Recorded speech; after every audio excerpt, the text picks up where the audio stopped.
بسم اللہ الرحمن الرحیم۔ السلام علیکم ناظرین، آپ سن رہے ہیں اپنا پسندیدہ یوٹیوب چینل شام کی چائے۔ عمران خان کا پاکستان۔ جی ناظرین، پچھلی قسط میں آپ نے ہارون الرشید صاحب کا لکھا ہوا دباچہ سنا تھا۔ آج ہم اس کتاب کے ابتدائیے سے شروع کرتے ہیں۔ کال کوٹری۔ تاثرات سے آری بالکل سپاٹ سے چہرے، تقریباً 20۔ انہوں نے مجھے گھیر لیا اور دھکے دینے لگے۔ تم لوگ چاہتے کیا ہو؟ حیرت کے ساتھ میں نے ان سے پوچھا۔ کیا تم جانتے ہو کہ تم لوگ کیا کر رہے ہو؟ ان میں سے بعض کے ہاتھوں میں پستول تھے۔ صحن کے مقفل دروازوں سے پرے ایک ہجوم تھا اور چیخ رہا تھا۔ چاروں طرف کھڑکیوں سے طلباء کے جتھے جھانک رہے تھے۔ یہ جاننے کو وہ بے تاب تھے کہ کیا ہو رہا ہے۔ میں برہم تھا۔ یہ لوگ تحریک انصاف کے حلیف تھے، جماعت اسلامی کی طلبہ تنظیم، اسلامی جمعیت طلباء کے کارکن۔ ہم ایک متحدہ محاذ کا حصہ تھے جو صدر جنرل پرویز مشرف سے نجات اور جج بحال کرنے کی تحریک کے لیے قائم تھا۔ اس کے باوجود طلباء کا یہ گروہ صدر جنرل پرویز مشرف کے لیے کام کر رہا تھا، جس نے میری گرفتاری کا حکم دیا تھا۔ میرے ساتھ ان کا یہ سلوک گلیوں کے بے مہار چھوکروں جیسا تھا۔ پنجاب یونیورسٹی کی جمعیت کے بارے میں بہت سی کہانیاں میں نے سنی تھی، لیکن پوری طرح اندازہ نہ تھا کہ وہ کیسے لوگ ہیں۔ پنجاب یونیورسٹی میں ہر شخص ان سے خوف زدہ تھا۔ کبھی شاندار تنظیم اور نظریات ان کی پہچان تھے، اب مگر وہ ایک مافیا سے نظر آئے، اسلحہ لہراتے اور مار پیٹ کرتے لوگ۔ یونیورسٹی میں آزادی اظہار کا انہوں نے گلا گھونٹ دیا تھا، جہاں سے کبھی نوبل انعام پانے والی ایک ممتاز شخصیت ابھری تھی۔ 19ویں صدی کے آخر میں انگریزوں نے اس جامعہ کی بنیاد رکھی تھی، برِ صغیر کی دوسری اور پاکستان کی سب سے بڑی یونیورسٹی۔ ہر کوئی ان سے خوفزدہ تھا، حتیٰ کہ ان کی مادر تنظیم جماعت اسلامی بھی ان پر قابو نہ پا سکتی تھی، حکومت بھی نہیں۔ بعد میں مجھے بتایا گیا کہ چودھری پرویز الہی کی صوبائی حکومت کے ذریعے جنرل پرویز مشرف نے مجھ پر حملہ کرنے کے لیے ان کے لیڈر کو بھاری رقم ادا کی تھی۔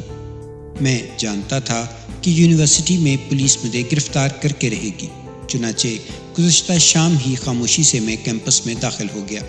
رات ایک پروفیسر کے گھر پہ گزاری۔ اسلامی جمعیت طلباء کے اس ٹولے کا خیال تھا کہ اگلے دن میں اپنے حامیوں کے ساتھ یونیورسٹی کے مرکزی دروازے سے آؤں گا۔ بعد میں پتہ چلا کہ انہوں نے ہم سب کی پٹائی کا پروگرام بنا رکھا تھا۔ تنہا نمودار ہو کر میں نے انہیں حیران کر دیا، اور وہ بھی یونیورسٹی کے اندر سے۔ غیر ملکی اخبار نویسوں سمیت بہت سے صحافی اپنے کیمروں کے ساتھ پہلے سے وہاں موجود تھے۔ جیسے ہی میں پہنچا، طالب علم میرے گرد جمع ہو گئے۔ کندھوں پر انہوں نے مجھے اٹھا لیا، پھر یہ لوگ سامنے آئے، 20 یا شاید 30۔ میرے ساتھ انہوں نے دھکم پیل شروع کی، مگر ان کی سمجھ میں یہ نہ آ رہا تھا کہ وہ کیا کریں۔ میں اکیلا ضرور تھا، لیکن سینکڑوں دوسرے بھی موجود تھے۔ مجھے ایک بڑے کمرے میں دھکیل کر دروازوں کو انہوں نے تالے لگا دیے۔ بارہا میں نے اپنا سوال دہرایا، تم لوگ چاہتے کیا ہو؟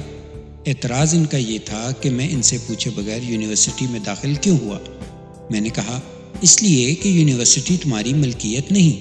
یہ بھی کہا، کیا تم نہیں جانتے کہ تمہاری جماعت مشرف کی مخالفت کر رہی ہے، کہ ملک میں اس نے ایمرجنسی نافذ کر دی ہے؟ ادھر تم ہو کہ اس کی مدد پر تلے ہو۔ تمہیں اندازہ ہے کہ تمہاری اس حرکت کا نتیجہ کیا ہوگا؟ میں نے ان سے پوچھا۔ میرا سوال ہوا میں تحلیل ہو گیا۔ کسی نے کوئی جواب نہ دیا۔ تھوڑے فاصلے پر ان کا لیڈر موبائل فون پر کسی سے بات کر رہا تھا۔ کنکھیوں سے وہ میری طرف دیکھ رہا تھا۔ ظاہر ہے کہ میرے بارے میں ہی گفتگو کر رہا ہوگا۔ وہ الجھن کا شکار تھا کہ کیا کرے۔ کچھ پروفیسر آن پہنچے، لیکن دھمکا کر انہیں چلتا کیا گیا۔ وہ بری طرح خوفزدہ تھے۔ 2 ہفتے گزر چکے تھے، گرفتاری سے میں بچتا آیا تھا۔ ملک ایک طوفان کی زد میں تھا کہ صدر جنرل پرویز مشرف نے ہنگامی حالت نافذ کر رکھی تھی۔ 3 نومبر 2007 کو جب یہ افسوسناک واقعہ رونما ہوا، میں Lahore university of management sciences میں طلباء سے مخاطب تھا۔ کسی نے کاغذ کا ایک پرزہ مجھے دیا کہ مجھ سمیت تمام سیاسی لیڈروں کو گھروں میں نظر بند کرنے کا حکم صادر ہوا ہے۔ گزشتہ سال بھی میرے ساتھ یہی ہوا تھا، صدر بش جب پاکستان کے دورے پر آئے تھے۔ امریکی صدر کے خلاف میں راولپنڈی میں احتجاج کرنا چاہتا تھا، جو پاکستان کے فوجی حکمران کی حمایت کرنے تشریف لائے تھے۔ عراق پر اس بہانے کے ساتھ امریکیوں نے حملہ کیا تھا کہ اس سرزمین کو وہ جمہوریت کا تحفہ عطا کرنے کے آرزومند ہیں۔ نظر بندی کی اطلاع سے میں پریشان نہ تھا، گھر میں بند رہ کر بھی میں سیاسی کام کر سکتا تھا۔ تقریر کے بعد ضروری مشوروں کے لیے میں دوستوں اور ساتھیوں سے ملا، کئی اجلاس کیے اور نصف شب کے بعد زمان پارک میں واقع اپنے آبائی گھر پہنچ گیا، جہاں میرے والد اور بہنیں رہائش پذیر تھیں۔ اچانک مجھے احساس ہوا کہ معاملہ خراب ہے جب پولیس گھر میں گھس آئی۔ عام طور پر وہ لوگ میرے ساتھ نرمی سے پیش آتے، مگر آج ان کا رویہ جارحانہ تھا۔ نظر بند نہیں، وہ مجھے گرفتار کرنے آئے تھے۔ میں نے اصرار کیا کہ وہ مجھے گرفتاری کا وارنٹ دکھائیں۔ جب وہ وارنٹ لینے گئے تو ایک اخبار نویس کا فون مجھے موصول ہوا۔ تمام دوسرے لیڈروں کو گھروں میں نظر بند کیا جائے گا، لیکن آپ کو جیل میں ڈالا جائے گا۔ فیصلہ کرنے کے لیے میرے پاس فقط چند منٹ تھے۔ اپنے بھانجے سے میں نے کہا، باہر صحن میں جا کر دیکھو، کیا بھاگ نکلنے کا کوئی راستہ موجود ہے؟ اس نے بتایا کہ مکان کو چاروں طرف سے گھیر لیا گیا ہے، لیکن باغ کے ساتھ 10 فٹ کا ایک حصہ ان کے حصار میں نہیں۔ میں پچھلے صحن میں گیا اور دیوار کی طرف لپکا، بھانجے کی مدد سے دیوار پلانگی اور پڑوسیوں کے باغ میں اتر گیا۔ میرا بچپن زمان پارک میں گزرا تھا، میرے کئی رشتہ دار اب بھی وہاں رہائش رکھتے تھے۔ جب پولیس میرے آغا جان کے بیڈ روم سمیت گھر کی تلاشی لے رہی تھی، میں اپنے مرحوم نانا کے مکان میں پہنچ چکا تھا۔ پھر روزانہ جگہیں بدلتا رہا۔ ہر روز میں کسی اخبار نویس کو انٹرویو دیتا تاکہ میرا پیغام لوگوں، خاص طور پر پارٹی کارکنوں تک پہنچتا رہے۔ وہاں سے پھر میں آگے چل دیتا۔ مجھے گرفتار کرنے کی کوششیں جاری تھیں، چنانچہ مخبر سرگرم۔ 2 یا 3 بار ایسا ہوا کہ صرف 10-15 منٹ کے بعد پولیس اس گھر میں داخل ہوئی جسے میں چھوڑ گیا تھا۔ بعد میں پتہ چلا کہ ملک بھر میں 5000 افراد گرفتار ہوئے ہیں۔ میں ان اپوزیشن لیڈروں میں سے آخری تھا جو پولیس کے ہتھے چڑھے۔ براہ راست رابطوں کے ذریعے مجھے اپنے کارکنوں کو متحرک رکھنا تھا۔ اپنے موبائل فون ہم نے بند کر دیے تھے، ہمارے بہت سے ساتھی زیر زمین تھے۔ طویل جلا وطنی کے بعد بے نظیر بھٹو حال ہی میں واپس آئی تھی۔ ایک احتجاجی جلوس کے لیے وہ لاہور پہنچی، مگر پولیس نے گھیراؤ کیا تو منصوبہ دھرے کا دھرا رہ گیا۔ بین الاقوامی میڈیا بے نظیر کے ارد گرد موجود تھا۔ میں نے فیصلہ کیا کہ غیر ملکی اخبار نویسوں کی موجودگی کا فائدہ اٹھاؤں، اس طرح گرفتاری دوں کہ زیادہ سے زیادہ تشہیر ہو سکے۔ اس کام کے لیے پنجاب یونیورسٹی سے بہتر کوئی جگہ نہ تھی، جہاں طلباء کی تعداد ملک کے کسی بھی دوسرے تعلیمی ادارے سے زیادہ ہے۔ یوں ایمرجنسی کے خلاف طلباء کو متحرک کرنے کا ایک بہترین موقع بھی میسر آتا۔ نوجوانوں میں میری جماعت پہلے ہی مقبول تھی۔ میری تمام امیدیں طلباء اور نوجوانوں سے وابستہ تھیں۔ وہی نتیجہ خیز ہوتے ہیں جس طرح 1960 کے عشرے میں ویتنام کی جنگ کے ہنگام امریکہ کی نئی نسل، 1990 کی دہائی میں صدر سہارتو کے خلاف انڈونیشیا کے نوجوانوں کی بغاوت، اور بعد ازاں 2011 میں مشرق وسطیٰ کی عرب بہار۔ آرزو میری یہ تھی کہ طالب علم اب حرکت میں آئیں۔ آمروں کی تمنا ہمیشہ یہ ہوتی ہے کہ عوام سیاست کے بکھیڑوں سے دور رہیں۔ منصوبہ یہ تھا کہ عالمی پریس اور طلباء کی موجودگی میں گرفتاری پیش کی جائے، خاموشی سے دھر نہ لیا جاؤں۔ جمعیت کے نام پر ہنگامہ کرنے والوں کو میں نے بتایا کہ میں کس لیے آیا ہوں، اور یہ کہہ کر اب مجھے خود کو پولیس کے حوالے کر دینا ہے۔ دھکے دے کر انہوں نے مجھے ایک گاڑی میں گرا دیا اور بڑے دروازے تک لے گئے، جہاں ایک پولیس انسپکٹر میرا منتظر تھا۔ بار بار وہ مجھے اوپر سے نیچے اور نیچے سے اوپر تک دیکھ رہا تھا۔ میں نے پوچھا، بات کیا ہے؟ جواب یہ تھا، آپ کو دیکھ کر میں بہت خوش ہوں۔ لیکن آخر کس لیے؟ اس نے کہا، یہ بات میں آپ کو تھانے پہنچ کر بتاؤں گا۔ اور پھر اس نے بتا دیا، کل رات سے ان کے ساتھ ہمارا رابطہ تھا، انہیں اس حال میں آپ کو ہمارے حوالے کرنا تھا کہ میں آپ کو وہاں سے سیدھا ہاسپٹل لے جاتا۔ انہیں آپ کی کچھ ہڈیاں توڑنی تھیں۔ یہ تھا منصوبہ۔ خطرہ مول لے کر اپنے چند ساتھیوں کو عام لباس میں میں نے یونیورسٹی میں تعینات کیا تھا کہ ان سے مجھے بچانے کی کوشش کرے۔ اس سے زیادہ وہ کر بھی کیا سکتا تھا۔ تب اندازہ ہوا کہ کس تکلیف دہ امتحان سے میں بچ نکلا ہوں۔ پولیس والے نے سچ کہا تھا۔ 2 برس بعد انہوں نے یونیورسٹی کے ایک استاد افتخار بلوچ کو مار مار کر ادھموا کر دیا۔ ہسپتال جا کر میں اس سے ملا تھا۔ قصور اس کا یہ تھا کہ اس ٹولے سے اختلاف کی اس نے جسارت کی تھی۔ جیل میں گزرا وقت ایک یادگار تجربہ ہے۔ اس تجربے نے میرے یقین کو اور زیادہ پختہ کر دیا کہ قوم کے تمام مسائل کی جڑ قانون کی حکمرانی سے انکار ہے۔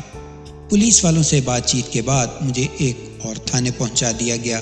وہاں سے وہ مجھے لاہور کی کوٹ لکھپت جیل میں لے گئے۔ ادراک میں کچھ دیر لگی کہ دراصل ہوا کیا ہے۔ یہ ایک کلاس تھی اور مجھے ایک الگ کمرہ دیا گیا، چنانچہ میں سو گیا۔ اگلی سحر مجھے صحن میں جانے کی اجازت بھی عطا ہوئی۔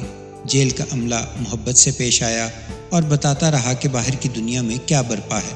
انہوں نے بتایا کہ میری گرفتاری کے اگلے دن پنجاب یونیورسٹی میں جمعیت کے خلاف ایک بے مثال احتجاجی مظاہرہ ہوا۔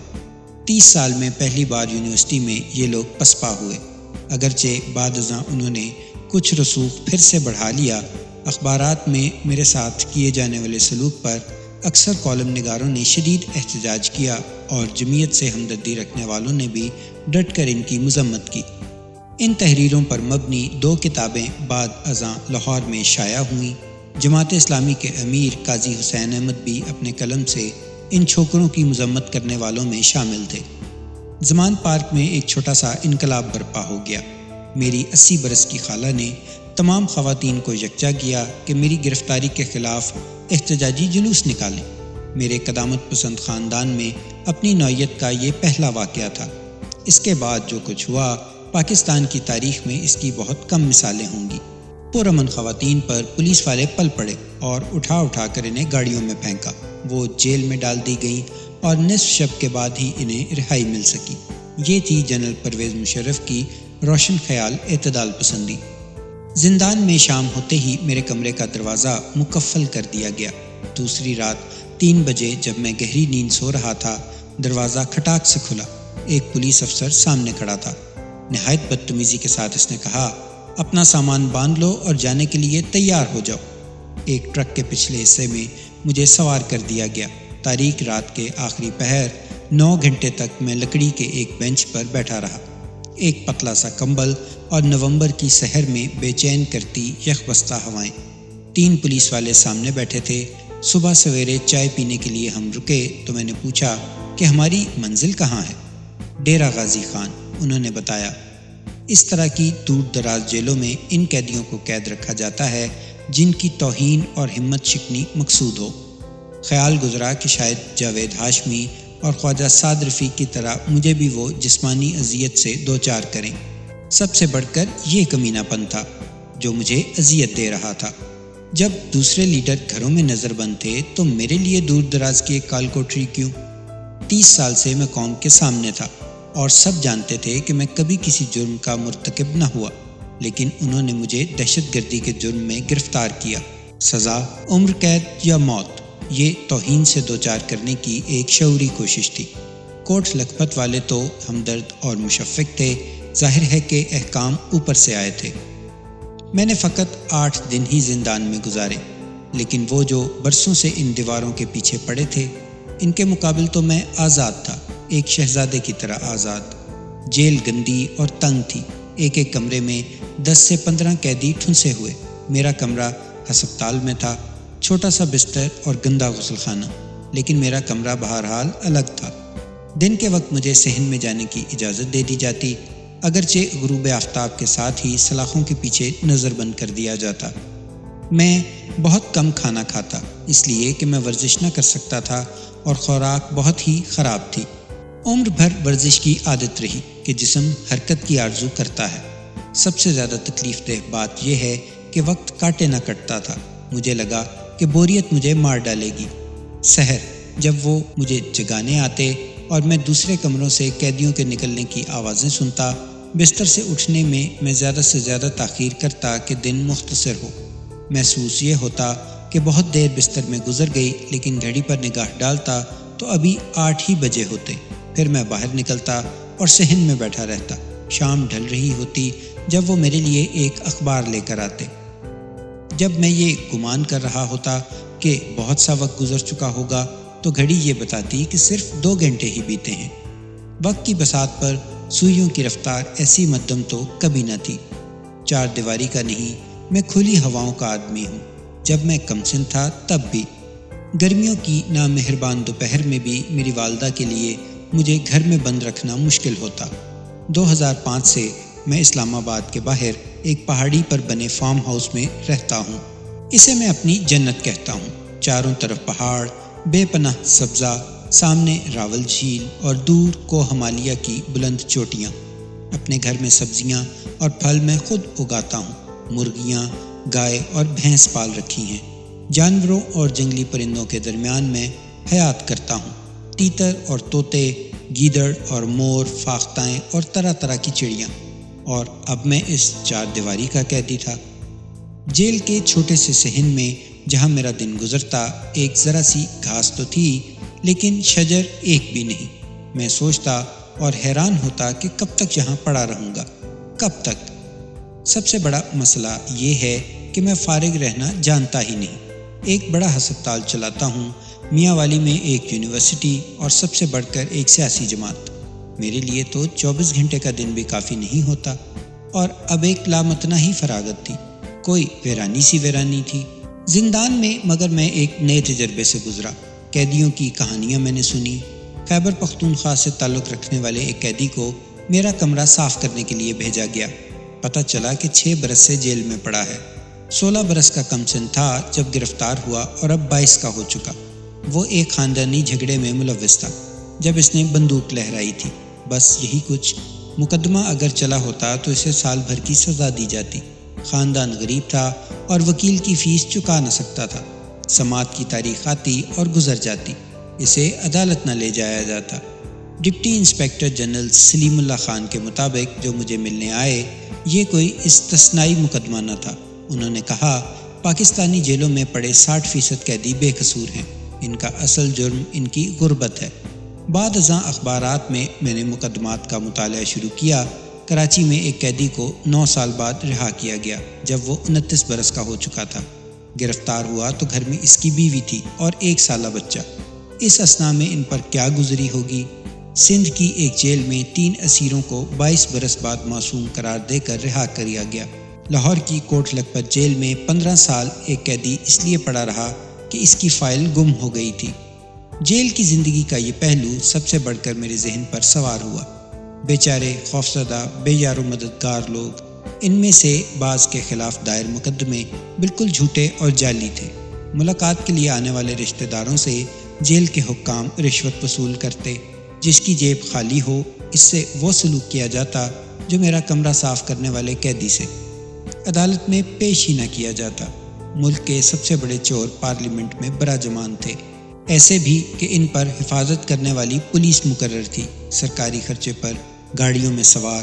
جیل کی یہ صفاقی میرے قلب و دماغ میں جم گئی۔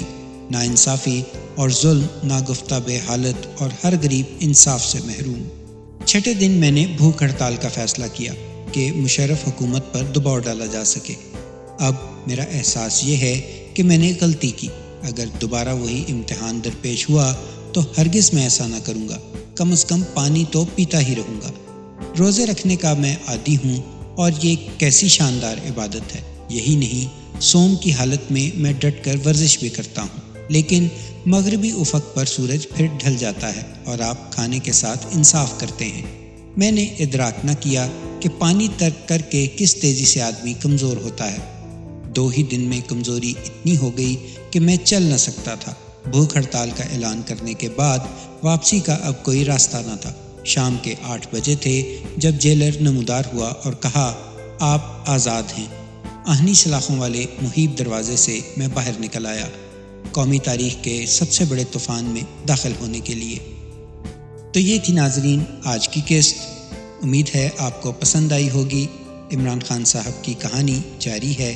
اگلی قسط میں ہم آپ کو اس کتاب کا باب اول، کیا میں جنت میں کرکٹ کھیل سکوں گا، سنائیں گے۔ اپنا بہت سا خیال رکھیے۔ چینل کو سبسکرائب کیجیے، لائک کیجیے اور شیئر بھی کیجیے۔ اللہ نگہبان۔